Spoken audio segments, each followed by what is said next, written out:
इस कहानी को समझने के लिए इस कहानी का पहला भाग ज़रूर देखें। अमित पीछे से उनके पास पहुंचा और बोला, भैया ये क्या चल रहा है? अकेले अकेले भाभी से बातें की जा रही हैं। हम भी तो देखिए अपनी होने वाली भाभी को। और जैसे ही अमित और वो लड़की पीछे मुड़े, अमित का चेहरे का रंग उस लड़की को देखते ही बदल गया। अमित की आवाज़ सुनकर जैसे ही सुमित उस लड़की के साथ पीछे मुड़ा, अमित के चेहरे का रंग उड़ गया। वो लड़की कोई और नहीं प्रीति थी, जो उसके साथ उसके कॉलेज में पढ़ती थी। प्रीति उसको देखकर बहुत खुश हो गई और बोली, अरे अमित तुम? सुमित ने प्रीति की ओर देखते हुए कहा, आप इनको जानती हैं? प्रीति ने कहा, बहुत अच्छी तरह की। ये मेरे बहुत अच्छे दोस्त हैं, मेरे साथ कॉलेज में पढ़ते हैं। सुमित ने मुस्कुराते हुए प्रीति से कहा, ये मेरे छोटे भाई अमित हैं। अमित प्रीति को देखकर एकदम निशब्द हो गया था। बिल्कुल समझ में नहीं आ रहा था कि वो क्या करे। सुमित ने अमित की ओर देखते हुए कहा, क्या हुआ, कहाँ खो गए तुम? अमित ने ज़बरदस्ती मुस्कुराते हुए कहा, कुछ नहीं, बस आपकी पसंद बहुत अच्छी है। माफ़ कीजिएगा, मैं जा रहा हूँ, मुझे कुछ बहुत ज़रूरी काम है। ये कहकर वो तेज़ी से निकल गया। उसने अपनी बाइक उठाई और स्पीड में चलाते हुए बिना किसी मंजिल के अनजान रास्तों से चला जा रहा था। इधर सुमित और प्रीति अपने माता पिता के पास आए तो मालती जी ने सुमित की आंखों की ओर देखा तो हाँ का जवाब था। प्रीति ने भी अपने माता पिता को इशारे से हाँ में जवाब दे दिया था। सभी लोग ये सुनकर बहुत खुश हुए और एक दूसरे को मिठाई खिलाने लगे। मालती जी ने सुमित से कहा, अमित कहाँ गया? वो तो तुम्हारे पास गया था ना? सुमित ने कहा, माँ अचानक से उसको कोई बहुत ज़रूरी काम याद आ गया, इसलिए वो यहाँ से चला गया। और हाँ, प्रीति उसी के साथ पढ़ती थी और उसकी बहुत अच्छी दोस्त भी है। ये सुनकर मालती जी ने कहा, अच्छा ये तो बहुत अच्छी बात है। इधर अमित ने एक सुनसान इलाके में गाड़ी रोकी और चिल्ला चिल्ला के रोने लगा, क्यों हुआ मेरे साथ ऐसा? क्यों? अगर उसको मेरी भाभी ही बनाना था तो मेरे ही कॉलेज में क्यों भेजा पढ़ने के लिए? मेरा दिल क्यों लगा उससे? मैं तो उससे अपने दिल की बात कहने वाला था। ये नहीं हो सकता। यहाँ मेरा प्यार शुरू होने से पहले ख़त्म नहीं हो सकता। ये कहते हुए वो घुटनों के बल ज़मीन पर बैठ गया और ज़ोर ज़ोर से रोने लगा। शाम ढल चुकी थी, रात का आगमन हो चुका था, लेकिन अमित वहीं बदहवास सा बैठा हुआ था। उसकी आंखें रोकर सूज गई थीं। तभी फ़ोन की घंटी से उसका ध्यान भंग हुआ। अमित ने फ़ोन उठाकर देखा तो उसकी माँ का नाम फ्लैश हो रहा था। उसने धीरे से फ़ोन उठाया और बोला, हाँ माँ बोलो। मालती, कहाँ हो बेटा? रात होने को आई और तुम्हारा तो कुछ अता पता ही नहीं। अमित ने अपनी आंखों से आंसू पोंछते हुए कहा, माँ बस थोड़ी देर में आ रहा हूँ, आप लोग सो जाइए, एक दोस्त के यहाँ हूँ, कुछ ज़रूरी काम है। मालती, ठीक है बेटा, जल्दी आना। अमित फ़ोन काटता है और पास में लगे नल से अपना मुंह धोता है। उसके बाद मन में ये सोचता है कि मुझे अपने आप को किसी तरह संभालना है। मेरे घर वालों को इस विषय में कुछ भी पता नहीं चलना चाहिए। उसने किसी तरह अपने आप को संभालते हुए बाइक उठाई और घर की ओर चल पड़ा। अमित जब घर पहुंचा तब सब लोग सो चुके थे। सिर्फ मालती जी उसका इंतज़ार कर रही थी। उसने अपने आंसू पोंछे और माँ के पीछे से गले लगते हुए कहा, सॉरी माँ, मुझको बहुत जल्दी जाना पड़ा, मुझे कुछ अर्जेंट काम याद आ गया था। मालती ने कहा, बेटा तुम्हारे भैया की शादी पक्की हो गई है प्रीति से। 2 दिन बाद सगाई और 1 हफ्ता बाद शादी है। अमित ने बात काटते हुए कहा, माँ इतनी जल्दी? मालती, हाँ, क्योंकि प्रीति की जो दादी थी उनकी तबीयत बहुत ख़राब है। डॉक्टर ने जवाब दे दिया है। उनकी एक ही तमन्ना है कि प्रीति की शादी हो जाए, इसलिए सब कुछ बहुत अचानक हो गया। वैसे बेटा वो तुम्हारे साथ पढ़ती है, तुम तो उसे बहुत अच्छे से जानते होंगे। बहुत ज़्यादा तेज़ तर्रार लड़की तो नहीं है। अमित, नहीं माँ, वो इस तरह की नहीं है, भैया के साथ उसकी अच्छी जमेगी। अच्छा माँ, मैं सोने जा रहा हूँ, नींद आ रही है। मालती, बेटा खाना तो खाकर जा। अमित, नहीं माँ, मुझे भूख नहीं है, मैं वहाँ से खाकर आया था, बहुत नींद आ रही है, अब मैं सोने जा रहा हूँ। ये कहकर अमित कमरे में आ गया और दरवाजे पर सिटकनी लगा दी। वो बिस्तर पर लेटकर मोबाइल से प्रीति की तस्वीर देखने लगा और मन में बोला, चाहे कुछ भी हो जाए, अब किसी को कुछ नहीं पता लगेगा। प्रीति, अब तुम भैया की अमानत हो। मैं तुम्हें चाहकर भी नहीं भूल सकता, क्योंकि हरदम तुम मेरे सामने रहोगी, इसलिए अब मुझे दूर जाना होगा। अगले दिन अमित ने सुमित को बधाई देते हुए कहा, बधाई हो भैया। सुमित ने भी उसे गले लगाते हुए धन्यवाद कहा। इसके बाद से सुमित की सगाई और शादी की तैयारियां होने लगीं। अमित ने सगाई और शादी की सारी जिम्मेदारी अपने ऊपर ले ली। सारे काम में अपने आप को इस तरह व्यस्त कर दिया कि उसे और कुछ याद ही ना रहा। इसी बीच अमित ने अपने दोस्त से कहकर उसके पापा की कंपनी में नौकरी के लिए दूसरे शहर में आवेदन कर दिया और मन में ये सोचने लगा, बस जैसे ही भैया की शादी हो जाएगी अगले ही दिन मैं चला जाऊंगा। कहानी वर्तमान में। तभी अचानक से गाड़ी को धक्का लगा और अमित वर्तमान में वापस आ गया। उसकी नज़र सामने प्रीति पर पड़ी तो उसने देखा वो जग रही थी। कितना मासूम चेहरा था, पर चेहरे पर एक उदासी थी। प्रीति को देखकर वो सोचने लगा कि किस्मत ने भी उसके साथ कितना अच्छा मजाक किया है। इधर प्रीति अपनी आंखों में अपना बीता हुआ कल देख रही थी। कहानी फ्लैशबैक। प्रीति ने दुल्हन बनकर एक नए घर में कदम रखा था। सास ससुर ने उसे कभी शिखा से कम नहीं समझा और उसे बहुत प्यार दिया, और शिखा उसने तो एक बहन की सारी कमी पूरी कर दी। अमित मेरा बहुत अच्छा दोस्त था, वो मेरा देवर बन गया। मेरे साथ बहुत ज़्यादा दिन तो नहीं रहा क्योंकि मेरे ससुराल आते ही वो बाहर नौकरी करने चला गया था। सुमित जैसा पति तो नसीब से मिलता है। कितना प्यार करते थे वो मुझसे, मेरा कितना ख्याल रखते थे। बहुत खुश थी मैं कि ऐसा ससुराल मिला। कुछ दिन बाद शिखा की भी शादी हो गई। शिखा की शादी के बाद काम के चक्कर में मेरी तबीयत ख़राब हो गई थी। डॉक्टर को दिखाने से पता चला कि मैं माँ बनने वाली हूँ। सब लोग खुशी से झूम उठे थे। ससुराल में मेरा सब लोग बहुत ख्याल रखते थे। सुमित ने तो अपने ऑफिस से छुट्टियाँ भी ले रखी थी। मुझे भी माँ बनने का असीम सुख प्राप्त होने वाला था। यही सोचकर मैं बहुत खुश थी।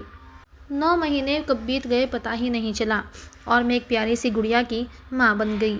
बेटी होने की खबर सुनकर अमित भी घर आया। वो मेरी बेटी को बहुत खिलाता था। कभी कभी सुमित मजाक में कह भी देता कि मिष्टी मेरी बेटी कम और अमित की लाडली ज़्यादा है। दिन हंसी खुशी बीत रहे थे। माँ अमित से भी शादी के लिए कहती, पर हर बार वो मना कर देता। शिखा से मुझे पता चला कि वो किसी से बहुत प्यार करता था, पर उसकी शादी हो गई। इसी बीच मेरी बेटी 1 साल की हो गई। वो घुटने के बल चलने लगी थी और इस घर को एक प्यारा सा खिलौना मिल गया था। अमित भी अब मिष्टी के कारण जल्दी जल्दी घर आ जाता था। माँ के कहने पर मैंने अमित को समझाने की बहुत कोशिश की, पर अमित मुझसे कटा कटा रहता और बस एक ही बात कहता, मुझे शादी नहीं करनी है। समय अपनी रफ्तार से बीत रहा था। मिष्टी 2 साल की हो गई थी। उसका दूसरा जन्मदिन सुमित ने बहुत अच्छे से मनाया था। सब बहुत खुश थे। शायद किसी को नहीं पता था इस समय वो आखिरी बार मिष्टी का जन्मदिन मना रहा है। शायद ये किसी को नहीं पता था कुछ दिन बाद ही उनकी खुशियों पर ग्रहण लगने वाला है। मैं तो सुमित के बिना रहने की सोच भी नहीं सकती थी। कब मैं सुमित से प्यार करने लगी मुझे पता ही नहीं चला। मेरी ज़िंदगी सुमित से शुरू और सुमित पर ही ख़त्म होती थी। एक दिन अचानक वो मनहूस दिन आ गया और फिर वो दिन भी आ गया जो मेरी ज़िंदगी का सबसे बड़ा मनहूस दिन था, जहाँ से मेरी ज़िंदगी ही बदल गई। उस दिन सुमित का ऑफिस जाने का मन नहीं कर रहा था। मैंने उनसे ऑफिस जाने की ज़िद ना करी होती तो आज हमारे बीच होते। कहते हैं जब दिल किसी काम को करने से बार बार मना करे तो वो काम नहीं करना चाहिए। सुमित का उस दिन ऑफिस जाने का बिल्कुल मन नहीं था। वो नाश्ता करने के बाद जब कमरे में गए तो बिस्तर पर लेट गए।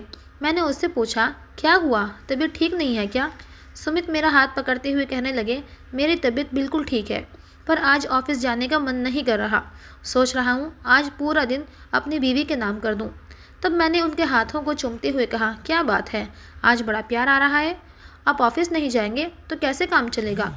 अब आप एक बेटी के पिता भी बन गए हैं। अब हमें अपनी बेटी के भविष्य के लिए भी सोचना है, इसलिए ऑफिस जाना ज़रूरी है। सुमित ने भी मेरा हाथ चूमते हुए कहा, तुम्हें नहीं लगता कि हमें अपने परिवार को बढ़ाना चाहिए? मिष्टी अब 2 साल की हो गई है और अब एक प्यारा सा बेटा हो जाए तो अपना परिवार पूरा हो जाएगा। मैंने शर्माते हुए अपने सिर नीचे कर लिया और कहा, हाँ ठीक है, मैं भी यही चाहती हूँ। तो सुमित ने मेरे गालों को चूमा और कहा, चलो फिर जब दोनों का मन है तो मिष्टी का भाई अभी ले आते हैं। मैं उनकी बात सुनकर अवाक रह गई और मैंने गुस्से से उन्हें आंखें दिखाते हुए कहा, अब आप ऑफिस जा रहे हैं या नहीं? हर समय मस्ती मजाक। तो सुमित ने कहा, सबकी बीवियां अपने अपने पति से कहती हैं कि आज ऑफिस मत जाओ, और एक मेरी बीवी है जो मुझे ज़बरदस्ती ऑफिस भेजने में लगी हुई है। फिर सुमित बेमन से ऑफिस जाने के लिए तैयार होने लगा। जब वो ऑफिस जाने लगे तो उन्होंने मुझे अपने गले लगाते हुए कहा, प्रीति, मैं तुमसे बहुत बहुत बहुत प्यार करता हूँ। अपना हमेशा ख्याल रखना और खुश रहना, और मेरी निष्ठी का भी बहुत सारा ख्याल रखना। मम्मी पापा और दादी सबकी जिम्मेदारी अब तुम्हारे ऊपर है। मैंने मुस्कुराते हुए कहा, नहीं, जिम्मेदारियां तो हम दोनों मिलकर बांटेंगे। शाम को जल्दी घर आइएगा, आपकी पसंद का खाना बनाएंगे। सुमित ने मेरे माथे पर किस किया और कहा, ख्याल रखना अपना और सबका। उसके बाद मिष्टी को खिलाया, उसको गाल पर किस किया। जाते समय उन्होंने मम्मी पापा और दादी के पैर छुए और टाटा करते हुए गाड़ी में बैठकर चले गए। किसी को ये नहीं पता था अब वो कभी न वापस आने के लिए जा रहे हैं। दिन ढल गया था। मैंने आज सुमित की पसंद का सारा खाना बनाया। उसके बाद आज मैंने सुमित की पसंद की साड़ी पहनी और हल्का श्रृंगार किया और सुमित का इंतज़ार करने लगी। तभी मेरा मोबाइल बजा, जिसने मेरी दुनिया बदल दी। सुमित का एक्सीडेंट हो गया था। थोड़ी देर बाद हम सब लोग हॉस्पिटल में थे, जहाँ से वो हम सबको मुस्कुराते हुए देख रहे थे। माँ से उन्होंने कुछ कहा, हम तो बदहवास हो चुके थे। कुछ देर बाद वो ऐसा सोए कि कभी वापस ना उठे। कहानी वर्तमान में। प्रीति ये सब सोच रही थी कि उसकी आंखों से आंसू बह रहे थे। आज जिंदगी ने उसे किसी दोराहे पर लाकर खड़ा कर दिया था। गाड़ी अपनी मंजिल को पहुंचने पर थी। सुबह हो चुकी थी। अमित उठते हुए, मिष्टी उठो, स्टेशन आने वाला है, अगले स्टेशन पर हम लोगों को उतरना है। अमित के इतना कहते ही प्रीति उठ गई और मिष्टी को भी उठा लिया। प्रीति नोटिस कर रही थी कि अब अमित उससे बिल्कुल बात नहीं कर रहा था। मिष्टी उठते ही अमित के गले लग गई और कहा, चाचा हम लोग घर पहुंच गए। अमित ने उसके बाल सहलाते हुए कहा, बस बेटा स्टेशन आने वाला है, उसके बाद आप अपने घर पहुंच जाएंगी। मिष्टी ने बहुत प्यार से अमित से कहा, चाचा वहाँ पर पापा भी होंगे। उसके कहने पर अमित और प्रीति एक दूसरे को देखने लगे। अमित ने प्रीति से नज़रें हटाते हुए मिष्टी से कहा, बेटा आपके पापा को कुछ ज़रूरी काम था तो वो भगवान जी के पास गए हैं और हमसे आपका ख्याल रखने को कह गए हैं। मिष्टी ने कहा, ठीक है चाचा। फिर वही खिड़की के पास बैठकर गाड़ी से बाहर देखने लगी। थोड़ी देर में स्टेशन आ गया। अमित ने दोनों अटैची उठाई। प्रीति ने मिष्टी को गोद में ले लिया और दोनों लोग गाड़ी से उतर गए और बाहर टैक्सी स्टैंड की ओर चल दिए। प्रीति के दिमाग में शिखा की बातें गूंज रही थी। उसके दिमाग में माँ, पापा, सासू माँ सबके शब्द गूंज रहे थे। उसने मन ही मन सोचा, जिंदगी अगर यही चाहती है तो यही ठीक है। प्रीति यही सब सोचते हुए अमित के साथ उनके नए घर आ गई। अमित ने दरवाज़ा खोला और सामान लेकर अंदर जाकर रख दिया। मिष्टी और प्रीति भी घर के अंदर आ गई। प्रीति ने देखा घर कई दिनों से बंद होने की वजह से बहुत गंदा हुआ था। अमित ने मिष्टी से कहा, बेटा हम बस 15 मिनट में आपके लिए कुछ खाने को लेकर आते हैं, तब तक आप पूरा घर देख लो। ये कहकर अमित चला गया। अब प्रीति को अमित का उससे ना बोलना बहुत खल रहा था। उसने किसी तरह अपने आप को संभाला और पूरे घर को देखने लगी। 3 कमरों का फ्लैट था, एक किचन थी, पर पूरा घर अस्त व्यस्त था। प्रीति ने सबसे पहले किचन की सफाई शुरू की। तब तक अमित भी आ गया। उसने किचन में दूध, ब्रेड, मक्खन, समोसे, चॉकलेट्स, अंकल चिप्स आदि रखे और किचन में चाय बनाने लगा। प्रीति वहीं खड़ी थी। उसने धीरे से अमित से कहा, आप बैठिए, मैं चाय बना देती हूँ। उसकी इस बात को सुनकर बिना कोई जवाब दिए बाहर हाल में आ गया, जहाँ मिष्टी खेल रही थी। प्रीति ने चाय बनाई और मिष्टी के लिए दूध निकाला और नाश्ता लेकर हॉल में आ गई। उसने अमित को चाय पकड़ाते हुए धीरे से कहा, चाय ले लीजिए। अमित ने बिना उसकी ओर देखे हुए चाय ले ली। प्रीति ने मिष्टी को दूध दिया तो मिष्टी ने कहा, चाचा मैं आपके हाथ से दूध पीऊँगी। अमित मिष्टी को दूध पिला रहा था और साथ में ब्रेड मक्खन भी खिला रहा था। प्रीति आज अपने आप को बहुत अकेला महसूस कर रही थी। तभी मोबाइल की घंटी बजी। प्रीति ने देखा, मोबाइल उठाया तो मालती जी का कॉल आ रहा था। प्रीति फ़ोन उठाकर मालती जी से बात करने लगी। सभी कुशल मंगल जानने के बाद मालती जी ने प्रीति से कहा, अमित से बात कराओ। प्रीति ने जी कहकर अमित को फ़ोन दिया और मिष्टी को लेकर खुद दूध पिलाने लगी। थोड़ी देर बाद मालती से बात करने के बाद अमित उठा और मिष्टी से कहा, मिष्टी मैं थोड़ा काम से बाहर जा रहा हूँ, दोपहर का खाना मैं बाहर से ही लेता आऊँगा। ये कहकर वो प्रीति का बिना कोई जवाब सुने चला गया। प्रीति को अमित का ना बोलना बहुत खल रहा था, पर इसके जिम्मेदार वो खुद ही थी। उसके जाने के बाद उसने मिष्टी को सुला दिया और घर की साफ़ सफाई करने लगी। लगभग 2 घंटे तक पूरा साफ़ सफाई करने के बाद वो फ्री हुई कि तभी दरवाजे पर घंटी बजी। उसने दरवाज़ा खोला तो सामने देखा कि प्रीति ने दरवाज़ा खोला तो एक महिला जो लगभग 45 वर्षीय और एक पुरुष 50 वर्षीय खड़े थे। प्रीति उन्हें आश्चर्य से देखने लगी। तब उस महिला ने कहा, बेटा अमित कहाँ और आप कौन हैं? प्रीति ने उनके सवाल का जवाब देते हुए कहा, अमित थोड़ा काम से बाहर गए हैं और मैं उनकी पत्नी हूँ। उसी समय अमित सीढ़ी चढ़कर ऊपर आ रहा था। उसने प्रीति की बात सुन ली थी उसने मन में सोचा कि चलो आंटी और अंकल के सामने उसने झूठ नहीं बोला और सच को स्वीकारा। उधर वो दोनों प्रीति की बात सुनकर वो दोनों कहने लगे, अमित की पत्नी, उसने शादी कर ली और हमें बताया तक नहीं। प्रीति ने उन दोनों को अंदर बुलाते हुए कहा, आप दोनों अंदर आइए। वो दोनों अंदर आकर सोफे पर बैठ जाते हैं। तभी अमित भी सामान लेकर अंदर आता है और अंकल आंटी को देखकर बहुत खुश हो जाता है। अंकल आंटी आप यहाँ, बस 1 मिनट में आया। ये कहकर वो सारा सामान किचन में जाकर रखता है। अमित बाहर आकर अंकल और आंटी के पैर छूता है। अमित को पैर छूते देख प्रीति भी दोनों के पैर छूती है। दोनों अमित को गुस्से से देख रहे होते हैं। अमित प्रीति की ओर देखते हुए कहता है, यह है मिस्टर एंड मिसेज श्रीवास्तव, जो मुझे बेटे की तरह मानते हैं। यहाँ से 3रे नंबर वाला फ्लैट इन्हीं का है। मिसेज श्रीवास्तव, तुमने शादी कर ली और हम लोगों को बताया भी नहीं, और कब वापस आए? प्रीति किचन में चली जाती है। अमित उसको जाते हुए देखता है और कहता है, आंटी बस आज ही आए हैं और सब कुछ इतना अचानक हो गया कि किसी को भी कुछ बताने का मौका ही नहीं मिला। प्रीति सभी के लिए पानी और मिठाई लाती है और सबको देती है। तभी मिष्टी के रोने की आवाज़ सुनाई देती है।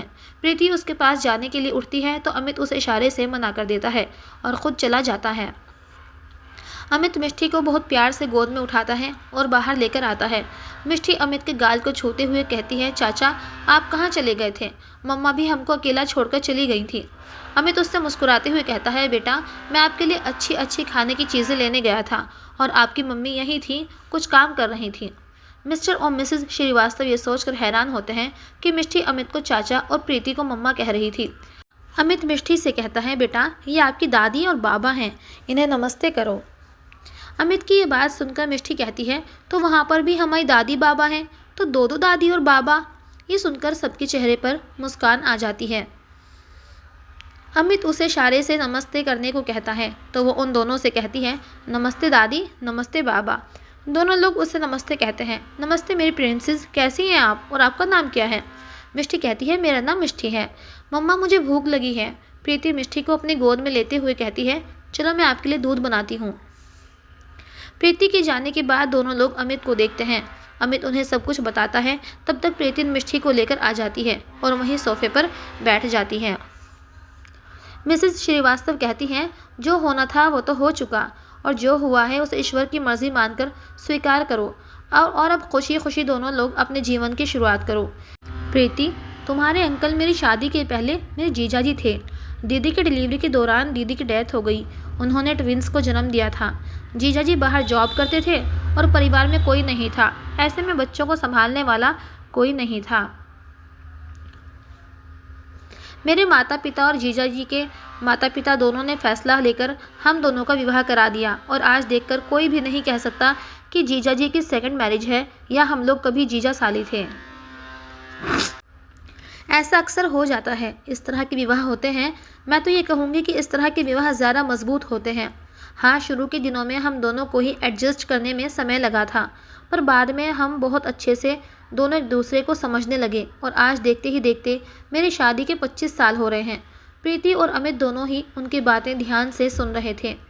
मिस्टर श्रीवास्तव, आप जिस काम से यहाँ आई थी वो तो आपने कहा नहीं।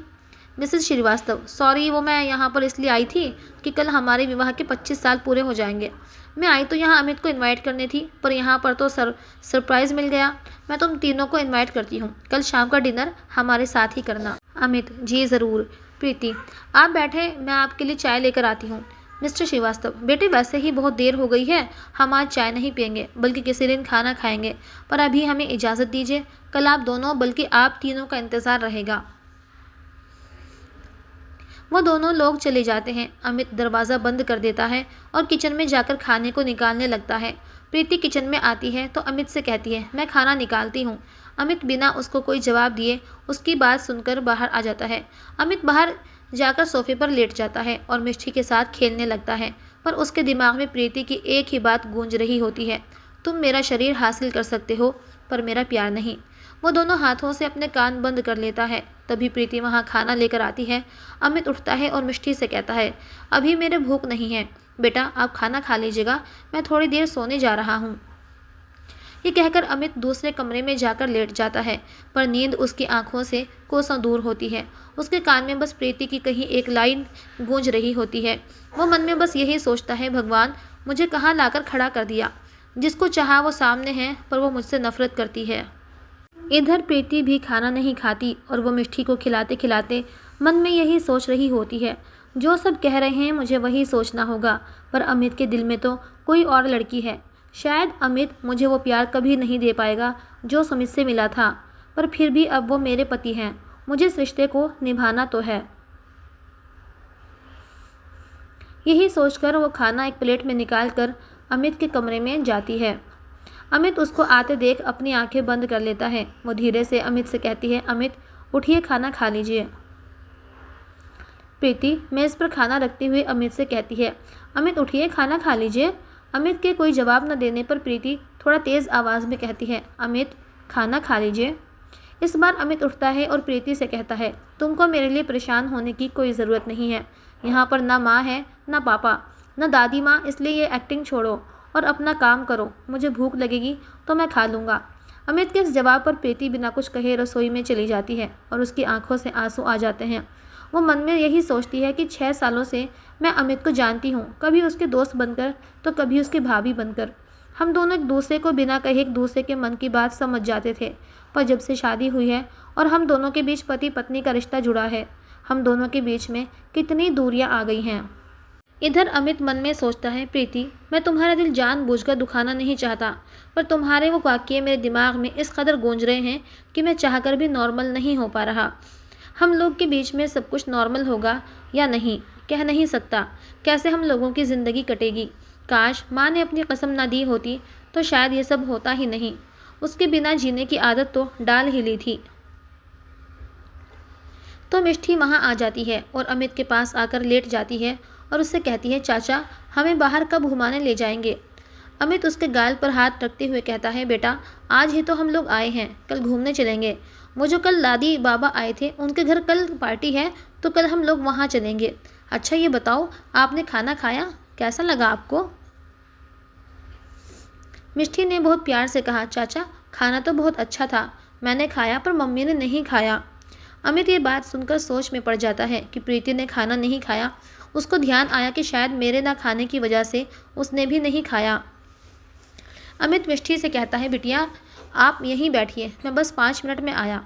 और वह मेज़ पर रखी खाने की प्लेट उठाता है और प्रीति के पास ले जाकर बोलता है, खाना खाओ। प्रीति जो खिड़की के पास खड़ी थी और उसकी आंखों में आंसू थे, अचानक से अमित की आवाज़ सुनकर चौंक गई। उसने धीरे से कहा, मुझे भूख नहीं है। अमित ने प्लेट वहीं रखी और प्रीति से कहा, आई एम सॉरी, वो गुस्से में कुछ ज़्यादा ही बोल दिया। चलो खाना खाओ और मेरा भी खाना परोस दो। प्रीति ने उसकी और बिना देखे खाने की प्लेट उठाई और किचन में जाकर खाना गर्म करके 2 प्लेट में खाना ले आई। एक प्लेट उसने अमित को पकड़ा दी और एक प्लेट उसने खुद लेकर सोफे पर बैठ गई। अमित भी वहीं दूसरी तरफ सोफे पर बैठकर खाना खाने लगा। दोनों में और कोई बातचीत नहीं हुई, पर दोनों ही चोर नज़रों से एक दूसरे को देख रहे थे। खाना ख़त्म करने के बाद अमित अपना ऑफिस का काम करने लगा और प्रीति मिष्टी के साथ खेलते हुए किचन को सेट कर रही थी। शाम ढल चुकी थी, रात का शुभारंभ हो गया था। अमित उठा तो उसने देखा प्रीति सोफे पर बैठी हुई मिष्टी के साथ खेल रही थी और उसकी आंखों में नींद भी भरी हुई थी। अमित ने मिष्टी को गोद में उठा लिया और उसे बालकनी में लेकर चला गया। इधर प्रीति सोफे पर लेट गई और सो गई। अमित थोड़ी देर में आया तो प्रीति को सोता देख उसके ऊपर कंबल उड़ा दिया और उसने मिष्टी को भी सुला दिया और ख़ुद भी थोड़ी देर आराम करने लगा। अमित लेटे लेटे मन में सोच रहा था, क्या करूं और कैसे जीवन व्यतीत करूं, कुछ समझ में नहीं आ रहा। उसका मन बेचैन हो रहा था तो उसने धीमी आवाज़ में टीवी खोल दिया और न्यूज़ लगाकर देखने लगा। लगभग 1 घंटे बाद प्रीति 2 कप कॉफ़ी लेकर आ गई। अमित ने प्रीति के हाथ से कॉफ़ी ले ली और उससे कहा, आपको किचन में किसी भी सामान की ज़रूरत हो तो हमें लिस्ट बनाकर दे दीजिएगा। प्रीति ने सर हिलाकर हाँ का जवाब दे दिया और अपना काम करने लगी। अगली सुबह प्रीति की आंख खुली तो देखा किचन से खटर पटर की आवाज़ आ रही थी। वो उठकर किचन में गई तो देखा कि अमित चाय बना रहा था। उसने अमित से जैसे ही कुछ कहना चाहा तो अमित ने उसके आगे उसकी चाय रख दी और अपनी चाय और टोस्ट लेकर हॉल में चला गया। प्रीति भी अपनी चाय लेकर हॉल में आ गई और वहीं सोफे के कोने में बैठकर चाय पीने लगी। अमित कहने को तो पेपर पढ़ रहा था और नाश्ता कर रहा था, लेकिन उसकी निगाहें चोरी छुपे प्रीति को ही देख रही थीं। सोई अलसाई आंखें, बिखरे हुए बाल उसकी खूबसूरती को और बढ़ा रहे थे। अमित का मन किया कि वो बस प्रीति को देखता रहे, पर जैसे ही उसको प्रीति की कही हुई बातें याद आईं तो उसने अपनी नज़र वापस से अखबार में लगा ली। प्रीति चाय पीने के बाद अपने काम में लग गई और वो तैयार होने चला गया। प्रीति जैसे ही नहाकर बाहर निकली तो उसने देखा अमित तैयार हो रहा था। प्रीति ने अमित से पूछा, आप कहीं जा रहे हैं? अमित ने जैसे ही नज़र उठाकर देखा, एक बार फिर प्रीति की खूबसूरती में खो गया। उसके बालों से टपकता पानी जो उसके चेहरे पर आ रहा था वो ओस की बूंदें जैसी लग रहा था। प्रीति के दोबारा पूछने पर उसका ध्यान टूटा तो उसने प्रीति की तरफ पीठ करके कहा, हाँ मैं ऑफिस जा रहा हूँ। कोई ज़रूरत हो तो मिसेस श्रीवास्तव हैं या फिर आप हमें फ़ोन कर सकती हैं। वैसे आप खुद बहुत समझदार हैं। और हाँ, आज शाम को मिसेस श्रीवास्तव के यहाँ चलना है, हो सके तो आप तैयार रहिएगा। प्रीति ने अमित से कहा, आप पहले बता देते कि आपको जल्दी जाना है तो मैं लंच बना देती। अमित मिष्टी के पास गया, वो सो रही थी। अमित ने उसके माथे पर किस किया और फिर प्रीति से कहा, मैं रोज़ इतने ही बजे ऑफिस जाता हूँ और आपको मेरी फ़िक्र करने की ज़रूरत नहीं है, मैं बाहर कुछ खा लूँगा। ये कहकर वो बाहर निकल गया। अमित के जाने के बाद प्रीति साफ सफाई करने लगी। वो अपने कपड़े निकाल कर अलमारी में रखने लगी और इधर उधर बिखरा सामान सही से लगाने लगी। सफाई करते करते ही अमित की स्टडी टेबल धूल गर्दा साफ करने लगी। अमित के बिछड़े हुए कागज़ों को समेटकर उसने स्टडी टेबल का दराज खोला और उसमें वो कागज़ सही से रखने लगी। तभी उसकी नज़र एक डायरी पर पड़ी। पहले तो उसने उस डायरी पर ध्यान नहीं दिया, लेकिन जब उसने देखा कि डायरी पर लिखा था मेरी मोहब्बत, तो उत्सुकतावश उसने वो डायरी उठा ली और मन में सोचने लगी, कम से कम आज तो ये पता चल ही जाएगा कि वो लड़की कौन थी जिससे अमित बहुत प्यार करता था। प्रीति ने डस्टर वही साइड में रखा और कुर्सी पर बैठकर अपनी साड़ी के आंचल से अपना हाथ पोंछा और डायरी का पहला पन्ना खोला, जिस पर लाल रंग से लिखा हुआ था मेरी मोहब्बत मेरी जान, और नीचे नीले रंग से अमित ने अपना नाम लिखा था और उस पर रंग बिरंगे कलर से फूल बनाकर सजाया था और बीच में एक दिल बना था। प्रीति ने उसके डायरी का ये पन्ना देखा तो उसके चेहरे पर एक मुस्कान आ गई और वो सोचने लगी, काश कि वो लड़की भी अमित के प्यार को समझ पाती। प्रीति ने डायरी के जैसे ही दूसरे पन्ने को खोलना चाहा, वैसे ही मिष्टी जग गई और कहने लगी, मम्मा कहाँ हो? प्रीति ने झट से वो डायरी बंद कर उसे स्टडी टेबल की दराज में रख दिया और सोचा, जल्दी से काम ख़त्म कर इसको आराम से पढ़ते हैं। ये सोचते ही वो मिष्टी के पास चली गई। आज की कहानी का दूसरा भाग यहीं तक था। आगे कहानी जानने के लिए चैनल को सब्सक्राइब कीजिए। कहानी पसंद आए तो लाइक कीजिएगा।